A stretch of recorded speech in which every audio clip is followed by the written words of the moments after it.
Conservative Policy Forum.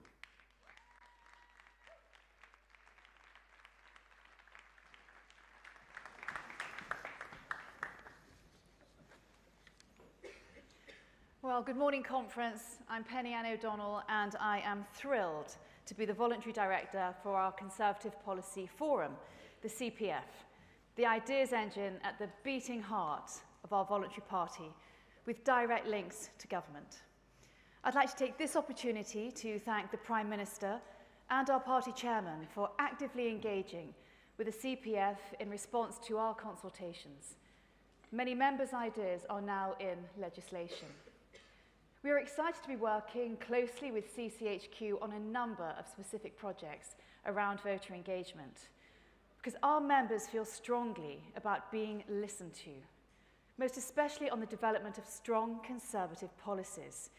We know that by engaging in initiatives such as the CPF, we can turn that ambition into reality. And as we look to a general election, CPF is key, because in 2019, we were responsible for 4 out of 7 of the winning manifesto ideas, and 7 out of 8 CPF members actively campaign. And our largest consultations are always those on ideas for the next manifesto.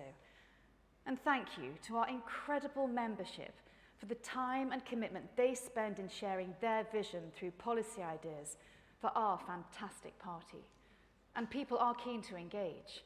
Now, our membership has increased by 2,500 in the past 12 months to over 11,000, and our number of active CPF association groups has tripled. And that's because we at CPF are listening. We are listening to the need to campaign with our Winning Wednesdays and Connect Calling. We are listening to the voices of our rural communities through our Barnstorming initiative, where we have joined with the Conservative Rural Forum to ensure that rural voices are truly heard. And we are listening to our youth vote, with our ambition for a Conservative Policy Forum youth ambassador within each region, and joint initiatives with the Young Conservatives and Young Conservative Women. Now, all of you are members of CPF through your party membership, but become an active member today by signing up to our website and joining us on this exciting journey of generating ideas and policies which will positively impact and change lives. Now, on to our speakers for this session. The Right Honourable Claire Coutinho, MP, Secretary of State for Energy Security and Net Zero. The government has cut emissions faster than any other major economy. And we have some of the most ambitious targets in the world, and we've exceeded our own tough targets, the only major economy to do so. But we must ensure that we take our own people with us.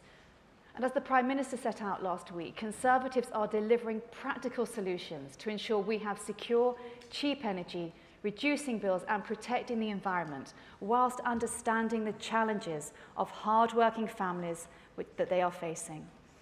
And then following Claire, we have the Right Honourable Mark Harper, MP, Secretary of State for Transport.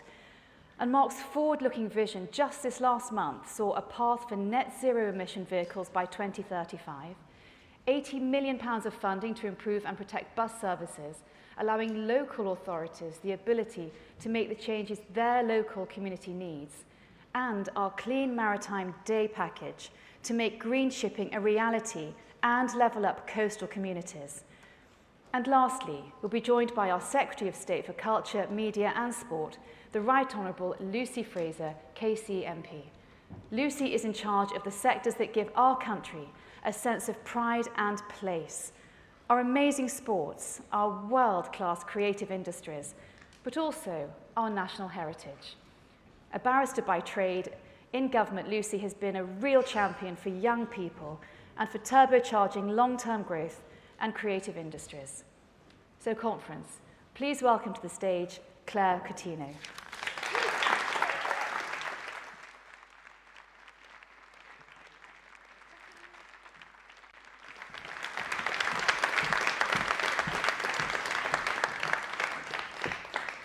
Thank you.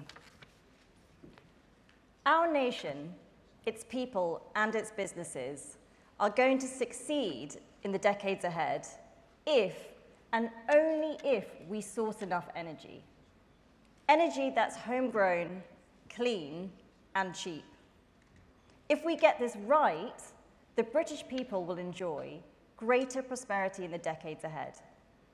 If we don't, we lose jobs and investment and our path to a greener future.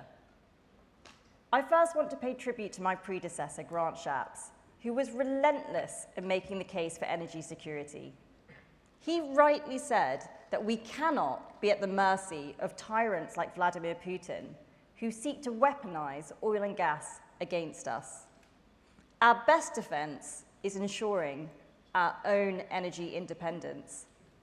And that energy independence is exactly what the Conservatives are delivering. We don't just have the world's largest offshore wind farm, we have the second largest and the third. And yes, we have the fourth and imminently the fifth largest too, all built under our watch. We're investing in solar, in fusion, and in hydrogen. And rather than relying on imports, as Keir Starmer would have it, we're backing our own North Sea. And we're delivering the first large-scale nuclear project since Margaret Thatcher's government. In fact, each and every operational nuclear power plant in Britain began its life under a Conservative government.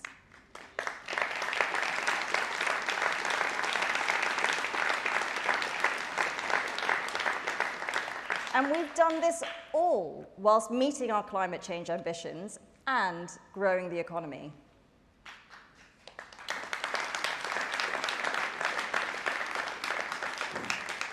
Over the last 30 years, we've cut our emissions by half. We now get close to half of our power from renewables, up from just 7% when Labour left office. Let's never forget, Ed Miliband described the idea of the UK getting to 40% renewables as pie in the sky. It is this Conservative Party delivering for our people and our environment.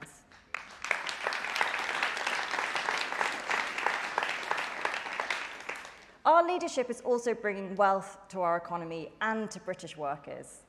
Since 2010, we've secured £200 billion in low-carbon investments, with up to £375 billion on the way. Carbon capture will see 50,000 high-skilled British jobs in places like Teesside and the Humber. Our world-leading offshore wind farms will see 100,000 jobs by 2030, from Aberdeen to Cornwall. And our pioneering hydrogen industry is bringing jobs right here in the northwest of England and over the border in North Wales. And conference, we're not just creating energy, we're saving energy too. When Labour left power, less than 12% of homes were considered energy efficient. Now, that figure is 50%. It is we Conservatives who are delivering the practical solutions to ensure we have secure, cheap energy, reducing bills and protecting the environment. Yet despite our success, we need to be honest about the challenges ahead.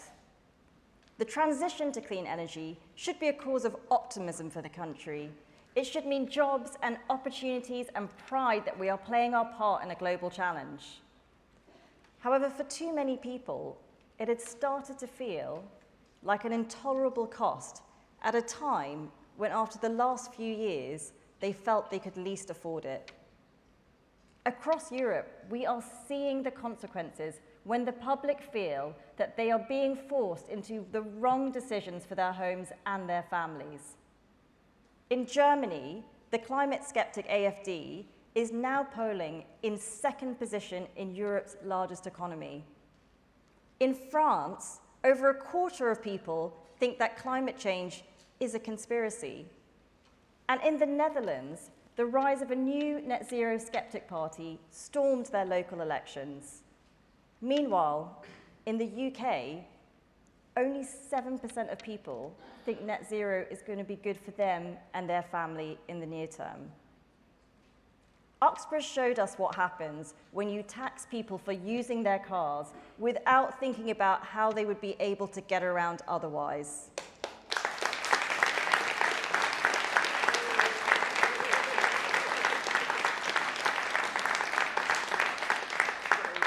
Conference, I've worked with families running on a tight budget. I know the difference £12.50 Labour's ULEZ tax can make to people whose finances are stretched.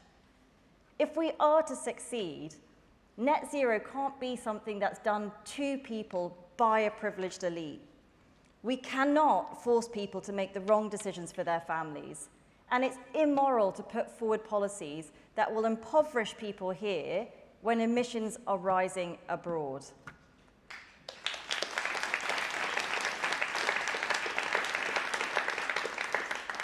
Conference, Labour are the party of tax and condemn. We Conservatives are the party of aspiration and the environment.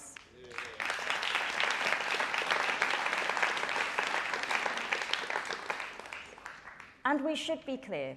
In the UK, we account for 1% of global emissions. Whilst we've reduced rapidly, other countries are polluting more.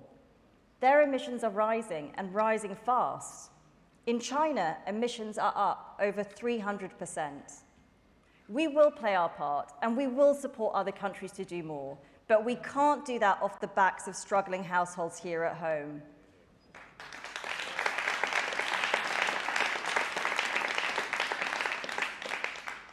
However, the likes of Just Stop Oil and Extinction Rebellion, funded by the same people who fund Labour, do not get it. For them, net zero has become a religion. For us, it's a practical mission to be achieved. They want to force people to behave a certain way or face punitive taxes. And more than that, they show sheer condescension about people's normal way of life. Do you eat meat? How dare you?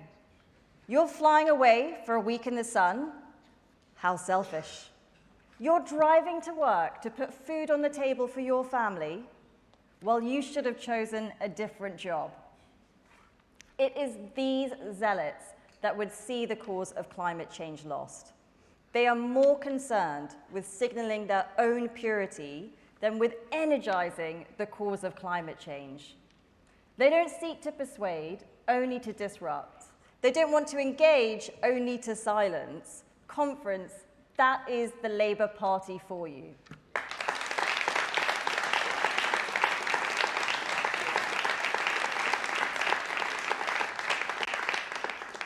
And what do we see?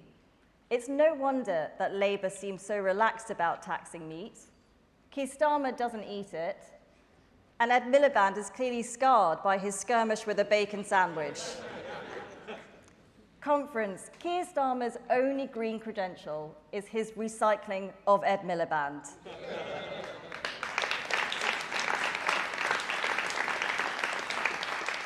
A man who has already been binned off once before the great British public, a man who's working in lockstep with Just Stop Oil, and a man who's clearly radicalised Keir Starmer. Labour's hated ULEZ expansion.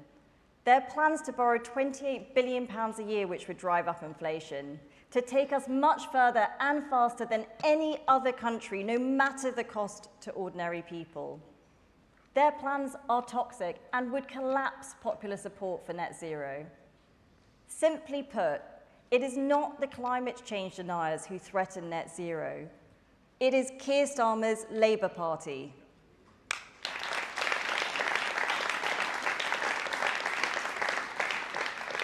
They choose ideology over reason at every turn. Alongside the SNP, the Labour Party opposed further development of the North Sea, a plan that would export 200,000 oil and gas jobs abroad, a plan that's been rightly condemned by the unions. Even our climate change watchdog says that when we reach net zero in 2050, we'll still need oil and gas as part of our energy consumption. Yet Labour would shut down the North Sea. They'd have us more dependent on foreign regimes for longer. Jobs lost, investment lost, and our national security jeopardised. Well, we Conservatives are going to do things differently. The UK can benefit and is benefiting from jobs and investment that the energy transition brings.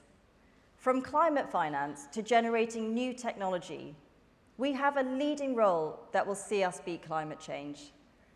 But conference will also ensure that we take our own people with us. Indeed, that's the only way that we can achieve this. That's why we've made sensible adjustments to take a new approach to climate policies. Of all the major economies, we've set the toughest targets, and we've exceeded all of them. We're raising our ambitions on clean energy and innovation, but we're making it financially easier for people to change their boilers.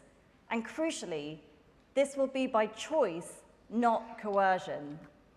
Gone are bans for those in rural communities for whom there is no realistic alternative for their boiler. And for those who can convert, we're increasing the grant for cleaner heating to one of the most generous schemes in Europe. We're also moving to a phase out of petrol and diesel engines, which is in line with France, Germany, Spain, Italy, Canada, and California. Our carbon emissions will continue to fall, but people will be able to make the transition when the price is right for them.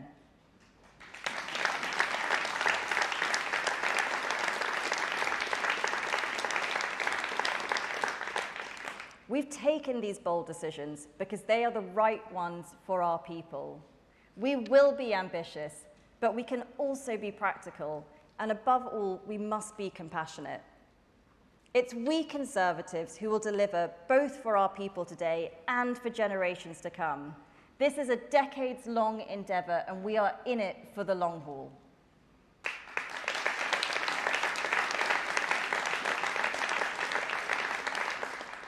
As part of this long-term strategy, one that focuses on energy security, lower bills, and decarbonisation, I'm today announcing the next phase of our new practical approach. Firstly, we are boosting our long-term resilience and will set out our nuclear roadmap this autumn. A crucial element of this will be how we deploy the exciting new technology of small modular nuclear reactors. I'm therefore pleased to announce today the 6 companies we have shortlisted to build these reactors. Rolls-Royce, an iconic British company who've been powering our nuclear submarines for 70 years, a company founded by the genius of our Union of Nations, formed by the Welshman Charles Rolls and the English apprentice Henry Royce, who formed a partnership right here in the Midland Hotel in Manchester 120 years ago. They've been selected alongside 5 other world-leading companies, each with cutting-edge technology, including GE Hitachi, EDF, Holtec, NewScale, and Westinghouse, with the final decision to be taken early next year. Together with Hinkley, Sizewell, and our commitment to accelerate other emerging technologies and bring them to market, it's we Conservatives who are acting now to secure our future. Now, our quest to tackle climate change means taking people with us. We know that many are hesitant, for example, about solar farms covering our countryside. Conserving our green and pleasant land is a personal priority for me, from the Surrey Hills to the Derbyshire Dales. We're therefore working to reduce pressure on rural communities by making it easier for solar panels to be installed on industrial rooftops, warehouses, car parks, and factories. We'll cut through the planning red tape that limits the amount of solar businesses can currently install. Protecting the countryside, boosting renewables, and according to industry, saving businesses up to £3 billion a year. And finally, maintaining public support for net zero also means showing compassion. Rather than clobbering the public and forcing them to make the wrong choices for their families, this government is supporting people as we reduce emissions. That's why my last announcement is targeted at those least able to make the transition. So today I can announce we're allocating a further £80 million to insulate thousands of social homes, saving families on average £240 each year, supporting the most vulnerable, reducing their bills, protecting our environment. Today's announcements taken together, new nuclear, sensible solar, insulation investment. It's the Conservatives with the practical long-term solutions for our country.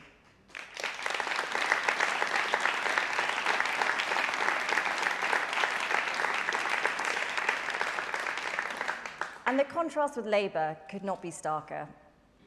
Their approach concerns me because it risks public support in the very endeavour they claim to champion. And it also imperils our mission as Conservatives. I'm a Conservative because I believe that we are custodians of the things that we cherish. We must deliver abundant, cheap energy so that the next generation can benefit like we did. We must preserve and protect the environment for those yet to be born. Since Mrs. Thatcher stood up at the United Nations in 1989, it's been this country that's reduced emissions faster than any of our competitors. I believe that if we place ourselves at the forefront of the latest energy revolution, we'll reap the rewards just as we did in the Industrial Revolution 200 years ago. We will be ambitious, we will be innovative, and we will be pragmatic. These are, after all, the attributes that the world associates with Britain. So let's take the fight to short-term Starmer. Let's not allow Labour to play politics with our energy security, for it's only the Conservatives who can save our environment, grow our economy, and secure our children's future. Thank you.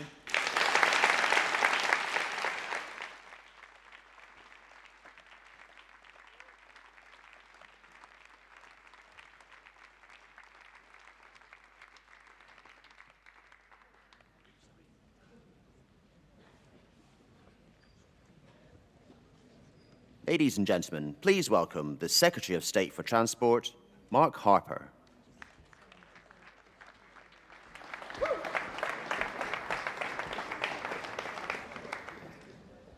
Conference, thank you. It's great to be with you in Manchester, and as Transport Secretary, I'm supported by a great ministerial team who join us today. Jessie Norman, Hugh Merriman, Richard Holden, and Charlotte Veer. I'm proud to lead a team working every day to keep Britain moving forward. I'd also like to welcome two special guests. Our newest Member of Parliament, Steve Tuckwell, Uxbridge's Steve Tuckwell.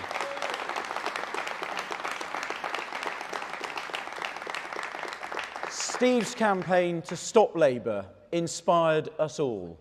And also joining us, Susan Hall, the Conservative candidate for Mayor of London, the only person who can defeat Sadiq Khan, cancel his ULEZ expansion and turn London blue again. Susan, you're very welcome.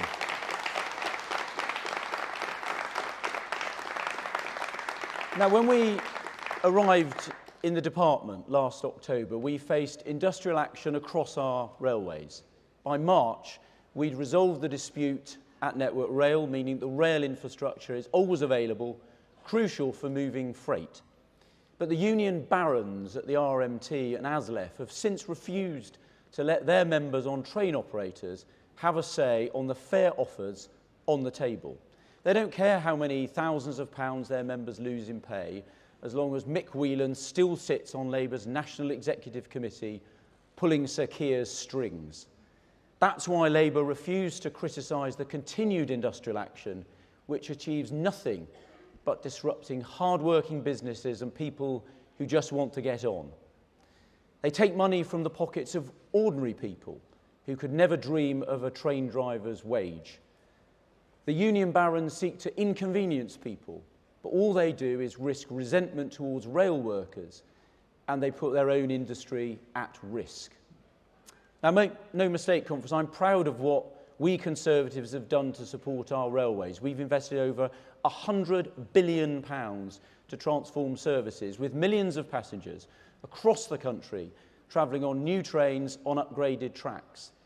In 13 years, Labour electrified just 63 miles of railway track. We've delivered over 1,200 miles. The choice is clear: Labour-backed strikes or Conservative investment.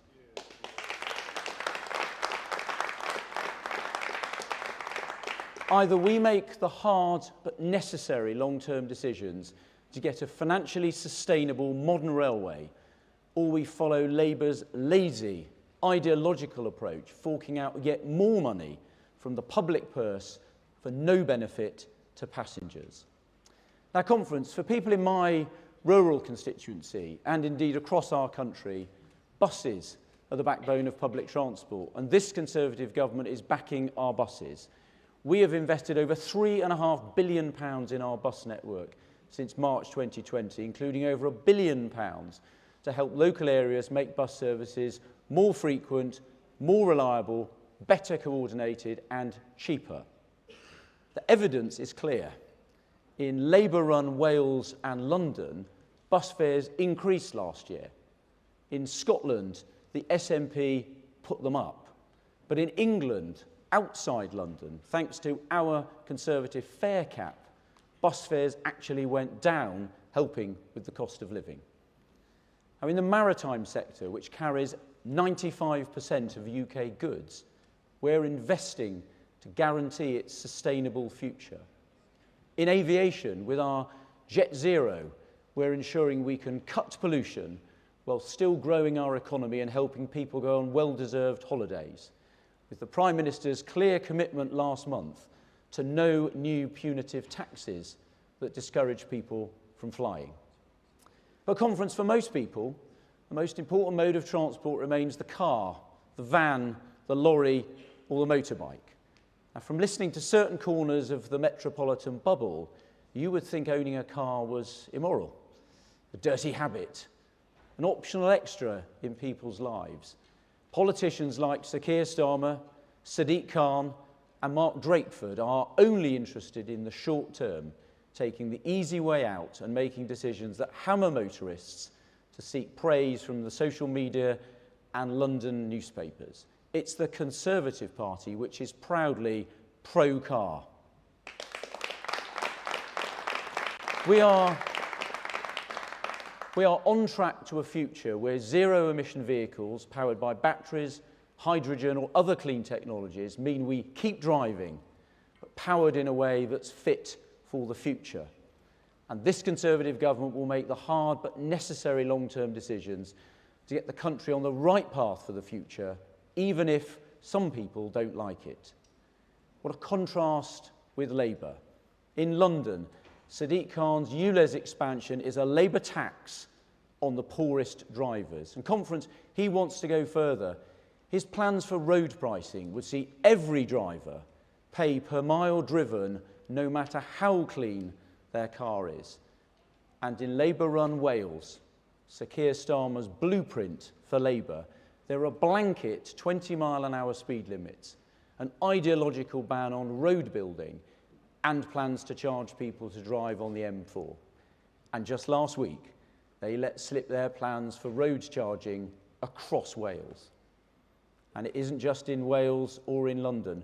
Right across our country, there is a Labour-backed movement to make cars harder to use, to make driving more expensive, and to remove your freedom to get from A to B how you want. Conference, it's time for Conservatives to act. And today I'm proud to announce a comprehensive plan to back drivers. First of all, I'm calling time on the misuse of so-called 15-minute cities. Now, there's nothing wrong with making sure people can walk or cycle to the shops or school. That's traditional town planning. But what is different, what is sinister, and what we shouldn't tolerate is the idea that local councils can decide how often you go to the shops and that they ration who uses the roads and when, and they police it all with CCTV. So today, I am announcing that the government will investigate what options we have in our toolbox to restrict overzealous use of traffic management measures, including cutting off councils from the DVLA database if they don't follow the rules.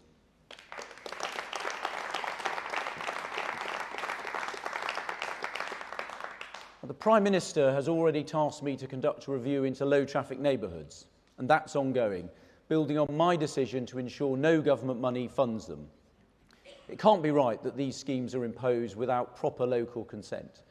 So we will change the guidance to ensure that councils properly listen to what local people say. But conference will go further. 20-mile-an-hour zones are a good way to protect schools for quiet residential streets or areas that are becoming rat runs. But for some councils, and indeed for some countries, They're yet another way to punish drivers as blanket measures. The evidence is clear. This makes little difference, may actually increase pollution, and risks motorists ignoring 20-mile-an-hour zones where they are needed. So we will change the Department for Transport's guidance requiring councils to only use 20-mile-an-hour zones where there's a good reason, and underlining that 30 miles per hour is the default speed limit on urban roads.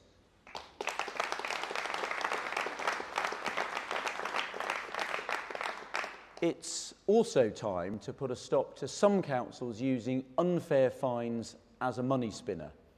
We'll put a stop to councils profiting from traffic offences, clawing back revenue and removing any temptation to exploit you for profit. And at the same time, we'll make it easier for people to switch to cleaner driving in a sensible way, as the Prime Minister set out recently. There's much more. We'll make it easier and cheaper to drive and ride, to park and to use transport sensibly. To cut down on jams, we'll tune up traffic lights to help junctions flow and restrict 24-hour bus lanes where they aren't appropriate. And our plan includes a new national parking platform, ending the need to install numerous apps just to park your car, as well as a comprehensive package of measures to help councils tackle the menace of potholes. Now, conference 36 years ago, Margaret Thatcher inspired a working-class boy from Swindon to join the Conservative Party. And a year later, she told us how we have a full repairing lease on our country and on our environment. And since 2010, Conservatives in government have worked to deliver her vision. That working-class boy from Swindon was me, and I make no apology for working to make our transport fit for the future, playing my part in delivering her legacy. Conference, as a Conservative, I want to give people choice to make their lives easier, not to force them to travel in a certain way or at a certain time. We can make it easier and more convenient for people to use cleaner cars, but forcing no one to give up the cars they have today. We can make it safer for people to choose to walk or cycle, but without forcing drivers off the roads. And we can cut our carbon emissions without taxing poorer motorists off the road or without CCTV-enforced council rationing. Conference, we're at a fork in the road. Labour will continue with their same failed approach, taxing the poorest motorists, political speed limits, banning road building. Labour would put Just Stop Oil in the driving seat. They'd fix a camera on every lamppost, put a hand in every pocket. Instead, we stand for freedom to travel how you want, a sensible approach to protecting our environment. We stand for making the hard but necessary long-term decisions to get the country on the right path for the future. The choice is clear. We've got a long-term plan to back drivers. Labour has a long-term plan to tax drivers. We're on the side of hard-working people. Labour wants to drive them off the roads altogether. We will take the difficult decisions to put our country on the road to the future. Labour will condemn us to the slow lane. That is why I back Susan Hall in London, Andy Street in the West Midlands, Ben Houchen in the Tees Valley, and our fantastic Prime Minister Rishi Sunak to lead us into the next election and to win. Conference, thank you very much indeed.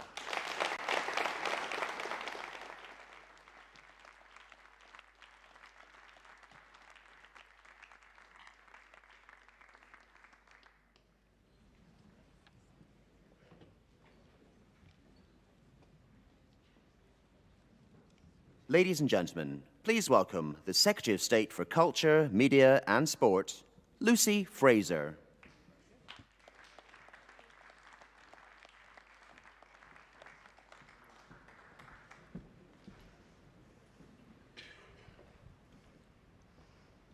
Conference, it's fantastic to be with you here today in Manchester, the home of Media City, Oasis, the Stone Roses, Take That, United and City.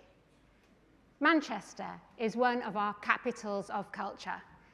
I say that as a proud northerner, albeit from Leeds. Manchester, Leeds, Newcastle, Liverpool. These cities have so much culture, creativity, and potential. Today, I want to talk to you about the huge potential of our cultural and creative industries and how this potential has been harnessed by conservative government after conservative government. And I want to talk to you about how we can and will continue to maximize this potential in the years to come. And for me, believing in the power of potential, believing in our country, in our people, in our industries, that's why I'm a conservative. And just to illustrate that, I wanted to begin with a story of a brilliant woman called Jetta, who understood the importance of potential and maximizing it. Her parents were Russian, and they came to this country as refugees fleeing persecution.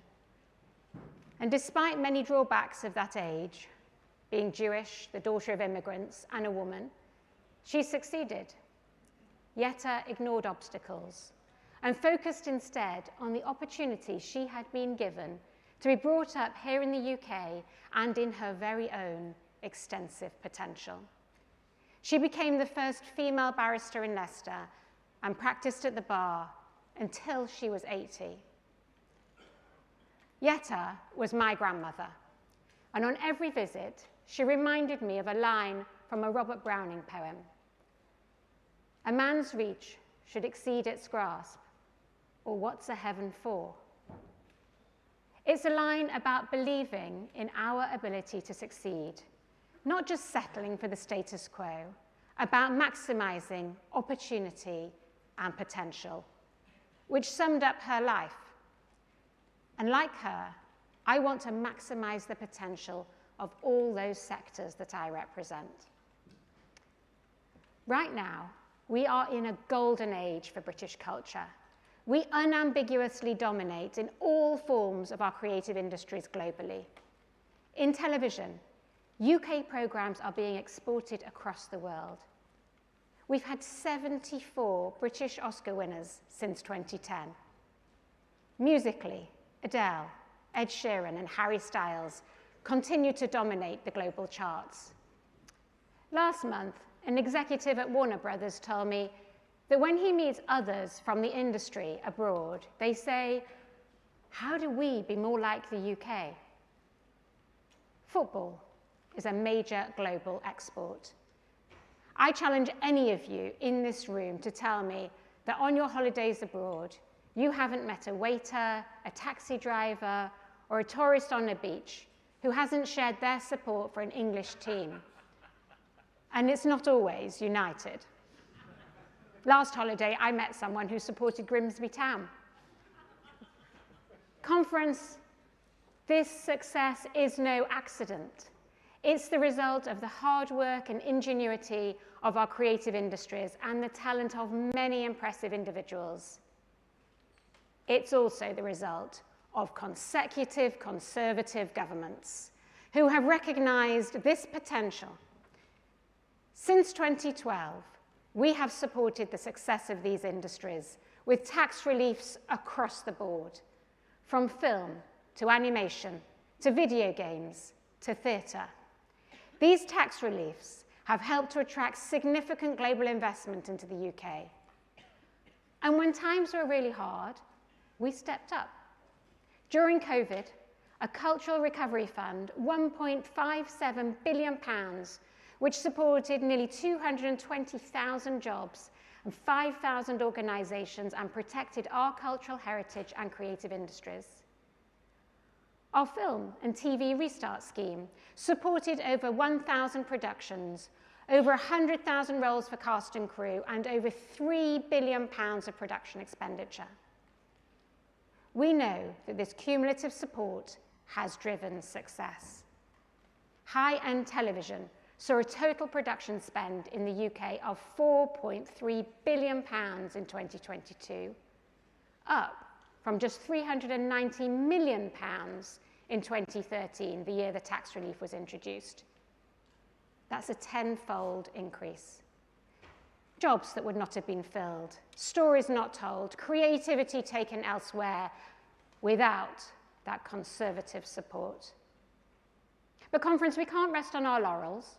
Our mission as a government is to grow the economy, creating better jobs and opportunity right across the country. We are making the necessary long-term decisions to get the country on the right path for the future. The creative industries are one of the 5 high-growth tax sectors that we're targeting. And we have set lofty ambitions. Growing the creative industries by an extra £50 billion, creating 1 million extra jobs all over the country, and delivering a creative careers promise that builds a pipeline of talent, all by 2030. And we have a plan to deliver this. The Creative Industries Sector Vision, published in June, backed by an initial £77 million of funding, which we expect to bring in £250 million of private investment, with further support coming down the track. And we will ensure that young people who want a career in the creative or cultural industries can develop the necessary skills. And Conference, this simply would not have happened under Labour. They are always focused on the short term. They talk the talk, but they never deliver. They talk about supporting creativity, but let's look at their actions when they've actually had an opportunity to deliver. They talk about growth, but Labour voted against the introduction of every single one of our creative industries tax reliefs. They talk about creativity in education, but it was a Labour Education Secretary, David Blunkett, who slimmed down the statutory curriculum for creative education and told teachers to teach fewer arts subjects. Today, we only need to look to Wales to see what would happen if Keir Starmer got into power. Cutting spending to the arts despite receiving the largest settlement from the UK government in the history of devolution. Conference, for me, ensuring that we maximise the potential of our creative industries is critical, because this is maximising our opportunities for the future. Creativity in our schools, jobs for everyone, culture in our towns and cities. But whilst our potential is important, so is our past, our history, our culture, and our heritage. In recent years, the very essence of our history and the values that attach to this have come under threat. There are some that want to cancel, those who seek to erase our history, shut down a view they disagree with rather than argue against it, those who would apply a two-dimensional filter of moralist outrage on actions or statements rather than understanding the nuance of language or the context of history. These people cast Churchill as villain, not as the man who kept Britain free. Unlike some of those in the Labour Party, I am not ashamed of our great country's culture, its people, or its past. I do not want to bring down our statues or our monuments. I believe in the British people.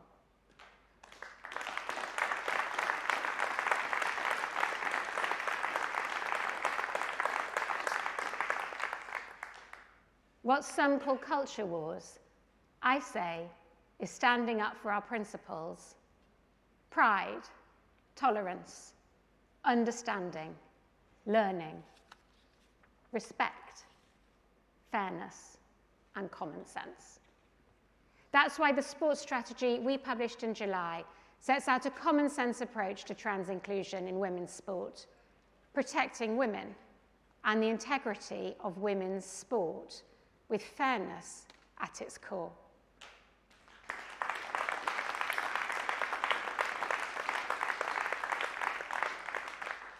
That's why this week I wrote about my opposition to publishers sanitizing books for not erasing our history.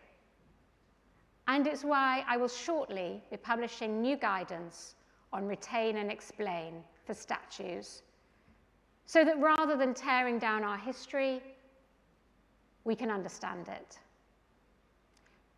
Conference, I believe that we are lucky to live in the greatest country in the world, a country rich in history, where those within it have an innate and unlimited potential.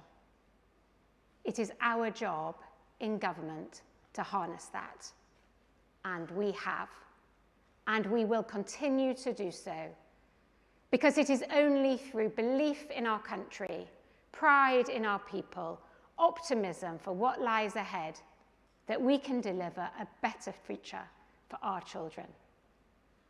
Conference, I believe that the best is yet to come. Because as Jetta would have said, what's the heaven for? Thank you.